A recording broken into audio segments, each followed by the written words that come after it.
Okay, this is part 2 of the study guide, and let's get going. Find the value of x. Well, the first thing you need to do is recognize what kind of triangle you have. And you know that triangle angle sum says the 3 have to add to equal 180. Well, let's see what we know already. You see this marking here and this marking here? That means that this side is congruent to this side, meaning their measures are equal, right? Well, if the two sides are congruent, then the angles across from them are congruent, which means if this one's 65, this one's also 65. So x equals 65. Well, if you know that, you can also find out what this one is. I'm going to go ahead and work you through that because I can't promise how they're actually going to be on the test. You might have to find this one given one of these. You might have to find both of those given this one. So let's look at it. So you've got 180, minus 65, minus 65. Sorry, they got to talking. And so let's figure out what that missing one at the top would be. It doesn't look like it's the top, but it's actually the top. 180 minus 65 minus 65. That's 50. So this one up here is 50, if you had to find it. The two sides are congruent. The angles across from them will also be congruent. If you have one of them, you know what the other one is. Subtract the 2 from 180 to get the missing third one. Okay, look here. Look at this triangle. This triangle, that side is congruent to that side, which is congruent to that side. The angles across from them are also congruent. So this means all 3 of those are congruent. So x here is 60, and these 2 are 60, and this one tells you this side is also congruent, so this angle is also congruent, so this is 60 as well. Okay, now the last one I want to go over is what happens if you have this kind of triangle and you're given a number here. Say that's 100 degrees. How do you find these two? Well, what we do is we do 180 minus the apex angle, which is 100, divided by 2. So what you're doing is you're subtracting 100 from 180, and then dividing that number by 2, splitting it out here because these two are equal. So that would be 80 divided by 2 is 40. So each of these would be 40. Okay? Those are the 3 different ways you could see these triangles. Now down here, we've got something that was covered way back at the very beginning of the semester. All right, so this is segment addition postulate. What it means is this piece of this segment plus this piece of this segment equals the whole length. So if you have one part and you have the whole, it's whole minus one part equals other part. So the whole is 8 minus the part you know, which is 1, equals the part you don't know. 8 minus 1 is 7. So this part right here is 7. All right, so this is the exact same problem. You have a part, you're missing a part, and you have the whole.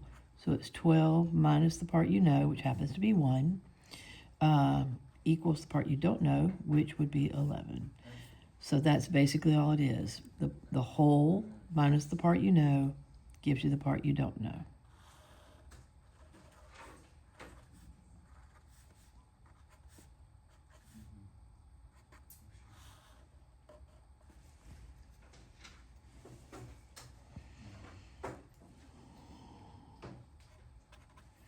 Okay, I've got a part of 7. I'm missing a part, but the whole is 13. So what do? 13 minus the part you know gives you the part you don't know, which would be 6. So x here is 6. Okay, so that gives you several examples. Let's look at the next page. We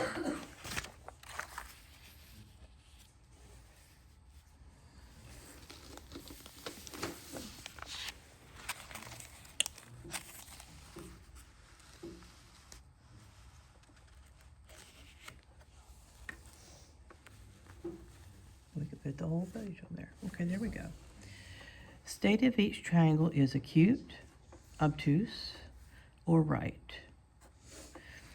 So what you're going to do is you're going to take the longest side and put it first, squared. Longest is what to the other two squared added together? Square root of 73 squared plus 5 squared. So you just put this in your calculator. What is 10 squared? For those of you who need the calculator on that one, is, oh, I put 100 squared. 10 squared is 100. What is that to the square root? Square root of 73. Come out from underneath, hit your x squared button, plus 5x squared. So whatever you have, whatever it is, this one squared plus this one squared, hit equal, you get 98. Which one's bigger? Well, the 100 is bigger than 98. So remember, your alligator mouth always eats the boat with the most people in it. So if your symbol looks like this, then what you have is an obtuse triangle. That's your answer, obtuse. The first thing I do is put these signs up here. Okay, now look at these. It's hard to tell which side is the longest. To me, this one looks the longest, but I'm not sure. What if it's not longer than that one? Let's put this in our calculator and just see what it is. Square root 13. That is 7.211. So it's bigger than 7. So it's bigger than 6, which means this is the biggest side.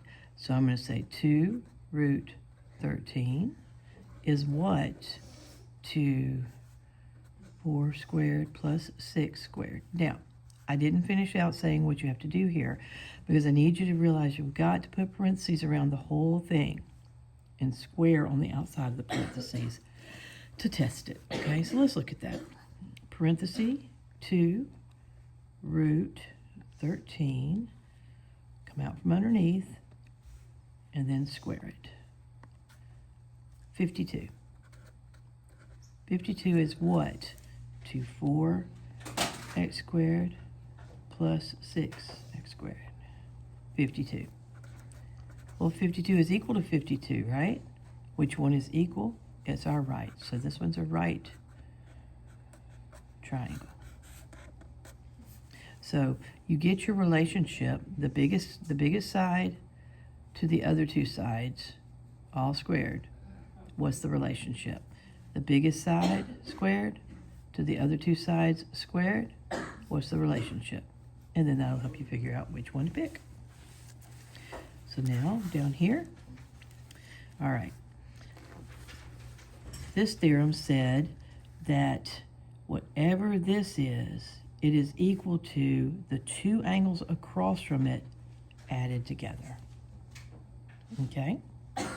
So 84 plus 44 will equal our question mark. So what is 84 plus 44? 128. So that angle is 128. Okay? Now what about this one? These two add to equal that one, right? So 80 plus question mark is equal to that one, which is 145. How do we solve this?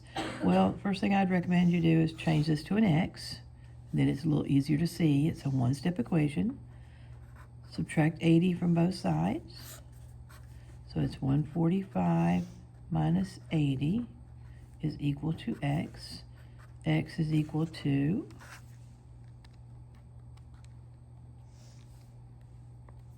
65. So this angle right here is 65. So either you're given the two angles and you add them to equal the exterior angle, Or you're missing one of these angles, so you subtract the one you know from the exterior angle. We'll give you the one you don't know. Order the sides of each triangle from shortest to longest. The smallest side,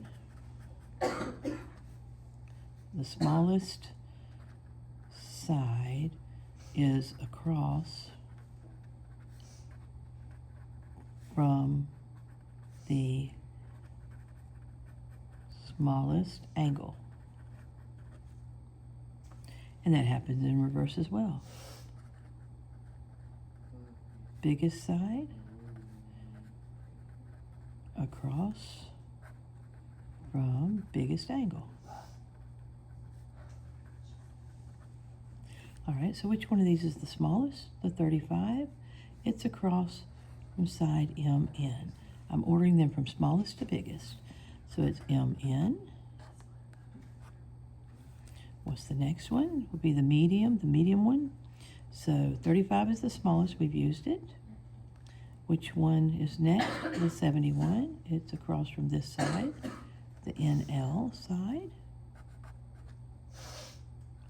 And so the biggest angle is across from the biggest side, which would be ML. Same thing over here. Smallest angle is across from smallest side. There's your smallest angle. That's the smallest side. CY. What's the next one? The middle of this one, 48, across from XZ. And then my last one would be the biggest. It's across from the biggest side, XY. That's how you do that. All right, now let's look at these last two down here. They're trig, okay? So let's look at them. Here's the angle we're talking about. Okay, first thing we do is we say hypotenuse, angle we're talking about. So what is the side across from the angle we're talking about is the opposite.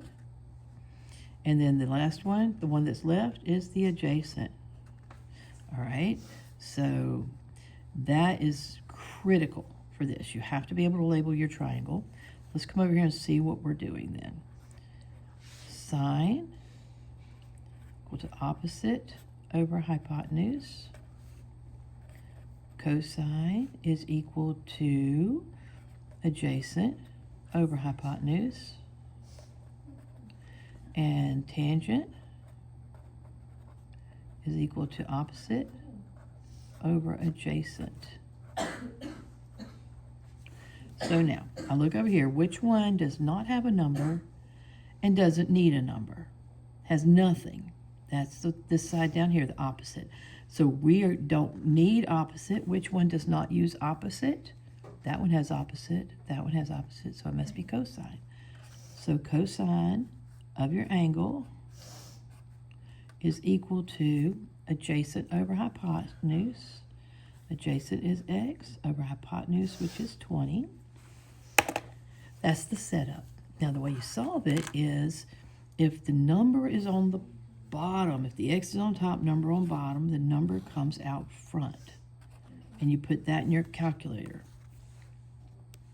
20 cosine, it's got the parentheses already sitting there, 45. And that's our answer, 10 root 2, which reduces, expands to 14.14, down to the nearest tenth. So this right here doesn't work to answer this requirement, the instructions. So we want 14, x is equal to 14.14. Now let's go ahead and do one more while we're here. Let's go back to the purple pen. That points at the hypotenuse. There's the angle we're talking about. That's my opposite. This is my adjacent. Oh, look. Opposite's the one we don't need and don't use, which means we don't want anything with opposite. So it's going to be cosine again. Cosine of 53, then remember the degrees goes in there, is equal to adjacent over hypotenuse, 19 over x. Now, if your number is on top, then these two switch places. And you have x is equal to 19 over cosine 53. Hit your fraction button, 19 on top, cosine 53 on bottom, and our answer is 31.57.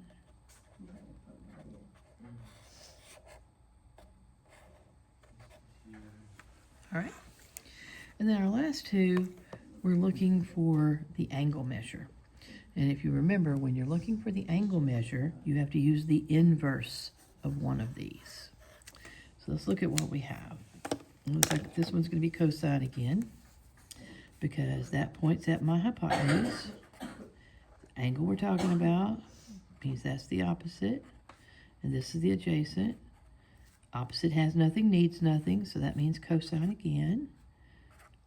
Cosine to the -1, that's the inverse. And I think your calculator's going to do this. Let's look at it. See the -1 right there? Hit this twice. Boom, boom. For mine, I don't know how. I don't know how yours does it. I think you might have to hit second cosine to get cosine to the -1. All right, cosine to the -1.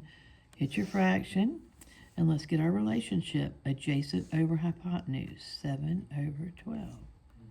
7 over 12. So it's 54 degrees.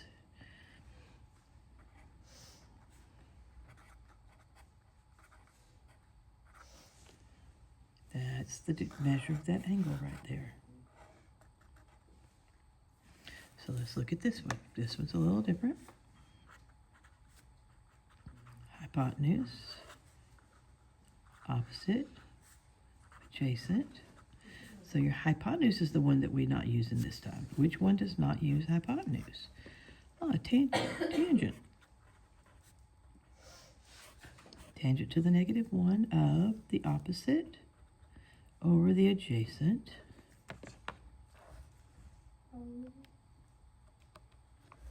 Tangent to the -1. 15 over 40. It'll give us the measure of our angle.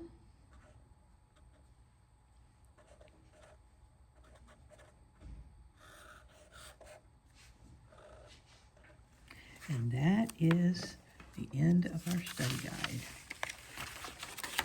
Good luck. Make sure you get all the notes down, because they will help you with everything you're doing.